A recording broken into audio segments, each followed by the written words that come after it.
Betting apps promotion కేసులో పోలీసులు దర్యాప్తు ముమ్మరం చేశారు. ఇవాళ విచారణకు నటి సుప్రీత, సన్నీ, అజయ్, సుధీర్ రావాల్సింది.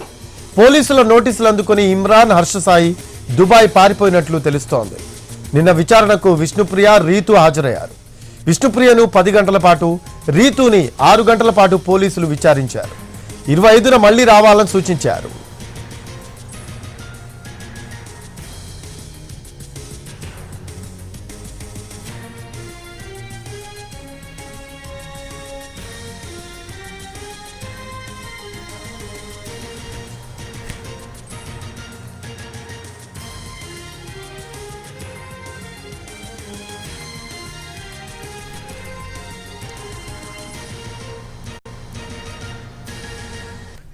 మోర్ అప్డేట్స్ తెలుసుకుందాం. పంజాగుట్ట పిఎస్ దగ్గర మా కరెస్పాండెంట్ రవి ఉన్నారు. రవి, బెట్టింగ్ యాప్స్ ప్రమోషన్ కేసులో పోలీసులు దర్యాప్తు ముమ్మరం చేసిన పరిస్థితి. ఈరోజు విచారణకు ఎవరెవరు హాజరయ్యే అవకాశం ఉంది రవి? ఇప్పటివరకు పంజాగుట్ట పిఎస్ నుంచి నోటీసులు అందుకున్నటువంటి వారిలో కొంతమంది మాత్రమే విచారణకు హాజరయ్యారు. నిన్న విష్ణుప్రియ, అదేవిధంగా రీతు చౌదరి అటెండ్ అయ్యారు. నిన్న మార్నింగ్ వచ్చినటువంటి విష్ణుప్రియను సుదీర్ఘంగా 10 గంటల పాటు పోలీసులు విచారించారు. మధ్యాహ్నం రీతు చౌదరి విచారణకు హాజరైంది. తనను 6 గంటల పాటు విచారించారు. అయితే రీతు చౌదరి పిఎస్కి వచ్చిన తర్వాత సీన్ మొత్తం మారిపోయింది. నేను బెట్టింగ్ ప్రమోషన్స్ చేయడానికి పూర్తిగా కారణం విష్ణుప్రియ అని చెప్పి రీతు చౌదరి చెప్పింది. విష్ణుప్రియ ఈజీగా డబ్బులు సంపాదిస్తున్నటువంటి విషయాన్ని చూసి తనను అడగడంతోనే నేను బెట్టింగ్ యాప్స్ ప్రమోట్ చేస్తూ డబ్బులు సంపాదిస్తున్నాను, నువ్వు కూడా బెట్టింగ్ యాప్స్ ప్రమోట్ చేయని విష్ణుప్రియ ఇచ్చినటువంటి అడ్వైస్తోనే తాను కూడా ప్రమోషన్స్ చేసినట్లు రీతు చౌదరి చెప్పింది. ఇద్దరు పిఎస్లో గొడవ కూడా పడినటువంటి పరిస్థితి. దీంతో రీతు చౌదరిని, అదేవిధంగా విష్ణుప్రియ ఇద్దరిని కూర్చోబెట్టి ముందుగా విడివిడిగా విచారించారు. ఆ తర్వాత ఇద్దరిని కలిసి విచారించారు. వాళ్ళిద్దరి నుంచి కూడా బ్యాంక్ స్టేట్మెంట్లు అడిగినప్పుడు విచారణకు సహకరించలేదు. సో వాళ్లకు 25వ తేదీన మరోసారి రావాలని సూచించారు. వాళ్ళకు ఉన్నటువంటి బ్యాంక్ అకౌంట్స్ అన్నిటితో పాటు బ్యాంక్ స్టేట్మెంట్స్ అన్నింటినీ కూడా తీసుకొని రావాలి.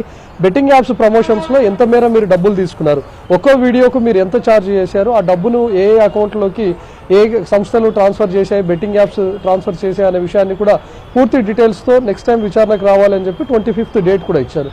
మరోవైపు నోటీసులు అందుకున్నటువంటి టేస్టీ తేజతో పాటు కానిస్టేబుల్ కిరణ్ కూడా విచారణకు హాజరయ్యారు. ఇక నోటీసులు అందుకున్నటువంటి ఇమ్రాన్, అదేవిధంగా హర్షసాయి ఇద్దరు దుబాయ్కి పారిపోయినట్లుగా తెలుస్తోంది. వాళ్ళు విచారణకు డుమ్మా కొట్టే అవకాశం కనిపిస్తుంది. వీళ్ళపైన పోలీసులు కూడా చాలా సీరియస్గా ఉన్నారు. మరోవైపు నటి శ్యామల, అదేవిధంగా సుప్రీత కూడా విచారణకు హాజరవ్వాల్సి ఉంది. అదేవిధంగా అజయ్, సన్నీ, సుధీర్ ఈ మొత్తం 5 మంది ఇంకా విచారణకు హాజరవ్వాలి. 2 పరారీలో ఉన్నారు. సో మొత్తం నోటీసులు అందుకున్నటువంటి 11 మందిలో 7 మందిలో 2 పరారీలో ఉన్నారు. మిగతా 7 మంది కూడా మిగతా 5 మంది కూడా విచారణకు హాజరవ్వాల్సి ఉంది. ఇక మియాపూర్ పిఎస్లో కూడా కేసులు నమోదయ్యాయి. పాన్ ఇండియా స్టార్స్ కూడా ఉన్నారు. నిన్న వాళ్ళు రెస్పాండ్ అయ్యారు. విజయ్ దేవరకొండ చెప్తున్నాడు, నేను గత ఏడాదే నాకు కాంట్రాక్ట్ పూర్తయిపోయింది, నేను ఆథరైజ్డ్ ఉన్నటువంటి సంస్థలకు సంబంధించినటువంటి యాప్స్ను మాత్రమే నేను ప్రమోట్ చేశాను, అవి చట్టబద్ధత ఉన్నాయని చెప్తున్నారు. మరోవైపు ప్రకాష్ రాజ్ కూడా ఒక వీడియో రిలీజ్ చేశారు. తను 7 ఏళ్ల క్రితం నేను ఒక బెట్టింగ్ యాప్ ప్రమోట్ చేశాను అని చెప్పారు.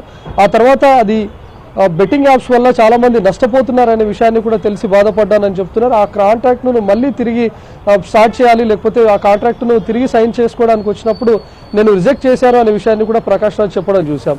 మరోవైపు రానా నుంచి కూడా తన లీగల్ టీం రెస్పాండ్ అయ్యింది. రానా చేసినటువంటి యాప్స్ కూడా లీగలైజ్డ్ యాప్స్కే చేశారని చెప్తున్నారు.